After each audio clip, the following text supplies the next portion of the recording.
जी बिस्मिल्लाहिर्रहमानिर्रहीम। ये हमारे पास आज का जो टॉपिक है वो है रेक्ट एंगुलर कोऑर्डिनेट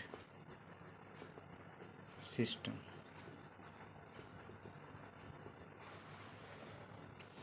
क्योंकि हमने वेक्टर्स इस चैप्टर में ड्रॉ करने हैं, चैप्टर नंबर 2 है असल में, तो इसलिए जब तक हमें इसका नहीं पता होगा हम वेक्टर्स को सही तरीके से समझ नहीं सकेंगे। तो इसके लिए हम करते ये हैं कि हम 2 लाइंस ड्रॉ करते हैं। परपेंडिकुलर लाइंस होती हैं, एक दूसरे के साथ परपेंडिकुलर होती हैं। परपेंडिकुलर के लिए हम लोग ढेर सारे वर्ड यूज़ करते हैं। यहाँ पर इस चैप्टर के अंदर हम एक वर्ड यूज़ करेंगे परपेंडिकुलर, एक वर्ड हम यूज़ करेंगे ऑर्थोगोनल। 90 डिग्री का वर्ड भी इसी के लिए यूज़ होता है, परपेंडिकुलर के लिए ये साइन भी यूज़ होता है, वगैरह वगैरह। तो ये 2 लाइंस होती हैं, जहाँ पर ये इंटरसेक्ट कर रही होती हैं उसको हम ओरिजिन कहते हैं। उसके राइट साइड पे पॉजिटिव एक्स एक्सिस होते हैं और उसके लेफ़्ट साइड पे नेगेटिव एक्स एक्सिस होते हैं। इस ओरिजिन के ऊपर वाली साइड पे पॉजिटिव वाई एक्सिस होते हैं और इस ओरिजिन के नीचे वाली साइड पे नेगेटिव वाई एक्सिस होते हैं। और ये जो इनका पॉइंट ऑफ इंटरसेक्शन है इसको ओरिजिन कहा जाता है। अब लेट्स से कि इसी के ऊपर हम कोई पॉइंट ढूंढना चाहते हैं, जैसे कि आपका एक न्यूमेरिकल है, बल्कि न्यूमेरिकल नंबर आई थिंक 2.2 है। तो 2.2 न्यूमेरिकल अगर आप देखें तो उसमें वो कहता है कि an insect is crawling on an adjacent wall, यानी एक इंसेक्ट है जो एक ओरिजिन से मुतलका दीवार के ऊपर क्रॉलिंग कर रहा है। अब देखें ना, ये सारा एक्स एक्सिस हो गया और ये सारा वाई एक्सिस हो गया, तो एक्स एक्सिस और वाई एक्सिस मिलाकर जो प्लेन, जो सतह बनाते हैं उसको प्लेन कहते हैं। तो 2 तरह की सतह होती हैं। एक सतह वो होती है जिसको हम प्लेन कहते हैं। प्लेन वो सतह होती है जो 2 डायमेंशनल होती है और स्पेस ऐसी जगह को कहते हैं जो 3 डायमेंशनल होती है। तो अब मिसाल के तौर पे हमारे पास लेट्स से कि ये एक प्लेन बन गया, जैसे कि ये आप अगर देखें तो ये पेज जो है ये भी एक प्लेन है, इसके ये एक पूरे वाई एक्सिस है और फिर ये पूरा पेज इसका ये एक्स एक्सिस है और ये इस पूरे पेज का वाई एक्सिस है। इसी तरीके से ये एक्स एक्सिस है और ये वाई एक्सिस। यहाँ पर कोई पॉइंट है, लेट्स से कि ये एक पॉइंट है, इस पॉइंट का नाम हम रख देते हैं पी। अच्छा, मैं आपको ये भी बताता चलूँ कि जो एक्स एक्सिस होते हैं इसको हॉरिजॉन्टल एक्सिस भी कहा जाता है और जो ये वाई एक्सिस होते हैं इनको वर्टिकल एक्सिस भी कहा जाता है। तो लेट्स से कि हमारे पास एक पॉइंट है पी, ये पॉइंट पी ओ से कितने फासले पे है ये हमने फाइंड करना है। तो हम क्या करते हैं, पहले इन एक्सिस के ऊपर स्केल बना लेते हैं। ये इमेजिनरी लाइंस होती हैं, हम स्केल बना लेते हैं। लेट्स से कि ये यहाँ तक 1 यूनिट हो गई, यहाँ तक 2 हो गई, यहाँ तक 3 हो गई, यहाँ तक 4 हो गई। इस तरह ऊपर चलते हैं, यहाँ तक 1 हो गई, यहाँ तक 2 हो गई और सो ऑन। अब हमने इस पॉइंट तक जाना है तो हम ऐसे करेंगे, 1 यूनिट एक्स एक्सिस पे गए, फिर 1 यूनिट और गए, तो टोटल कितने यूनिट्स, 2 यूनिट्स चले गए हम एक्स एक्सिस के ऊपर। और फिर वाई एक्सिस के ऊपर कितने यूनिट्स गए, 1 यूनिट हम वाई एक्सिस पे गए। तो वाई के सामने और एक्स के ऊपर ये वो पॉइंट है जिस तक हम पहुंचना चाह रहे हैं। तो इस पॉइंट के फिर हम 2 कोऑर्डिनेट्स बनाते हैं। इन कोऑर्डिनेट्स का नाम हमने रखा 2 और 1, क्योंकि ये पॉइंट एक्स एक्सिस से 2 यूनिट्स पर है और वाई एक्सिस से 1 यूनिट के ऊपर है। तो अगर हम जनरली इस एक्सिस को दोबारा बनाएं तो ये हमारा ओरिजिन हो गया, ये वो पॉइंट पी हो गया। और इन कोऑर्डिनेट्स को अब हर दफ़ा कोऑर्डिनेट एक्स एक्सिस का 2 तो नहीं होना, इस तरह वाई एक्सिस का कोऑर्डिनेट भी हर दफ़ा 1 नहीं होगा। तो फिर हम इन कोऑर्डिनेट्स का नाम रख देते हैं ए और बी। तो ए और बी 2 कोऑर्डिनेट्स हैं जो किस पॉइंट के हैं, पी पॉइंट के हैं। अब हम ओरिजिन से लेके पी पॉइंट तक एक वेक्टर बनाना चाहते हैं, तो हमने इस वेक्टर को बना दिया और इस वेक्टर का कोई भी नाम रखा जा सकता है।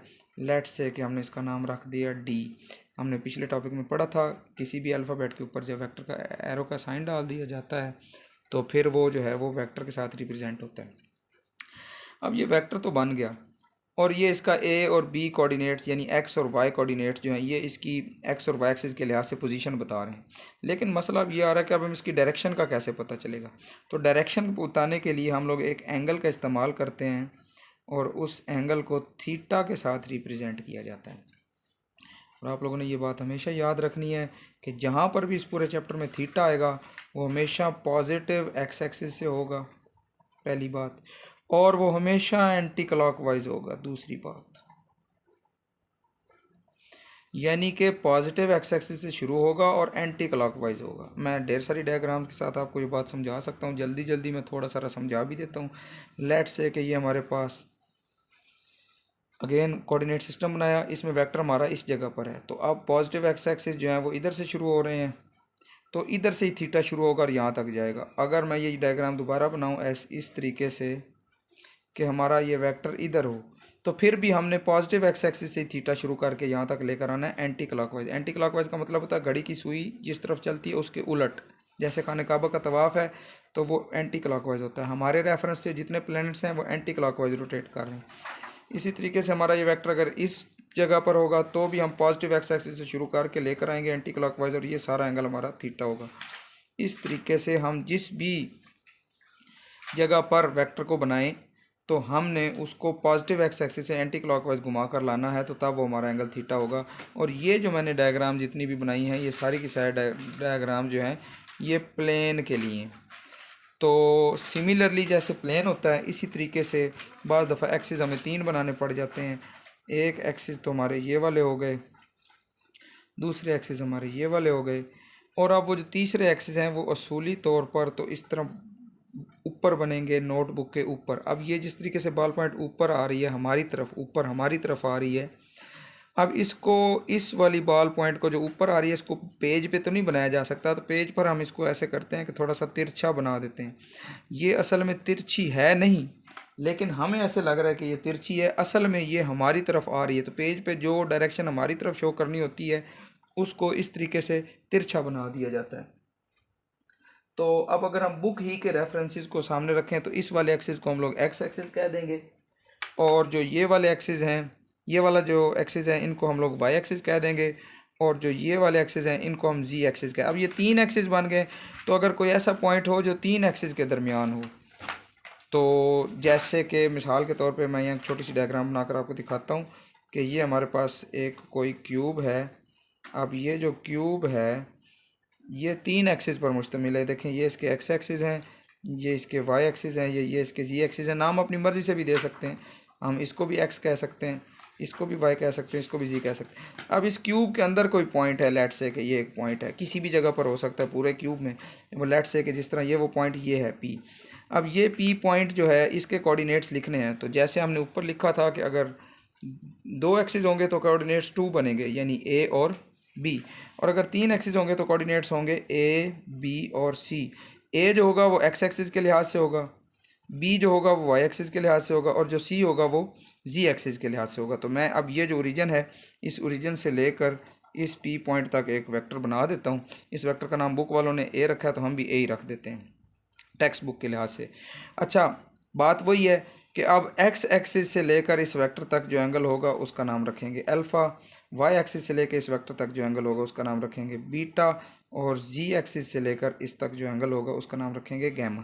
तो ये हमने वो एंगल्स बना दिए। और जो ये डायग्राम हम लोगों ने बनाई है ये डायग्राम है स्पेस के अंदर, 3 डायमेंशनल डायग्राम है,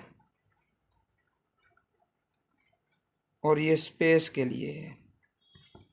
जी थैंक यू वेरी मच। ये हमारा जो टॉपिक है ये हमारा टॉपिक कंप्लीट हो चुका है। ये मैंने डायग्राम तफसील से समझा दिया।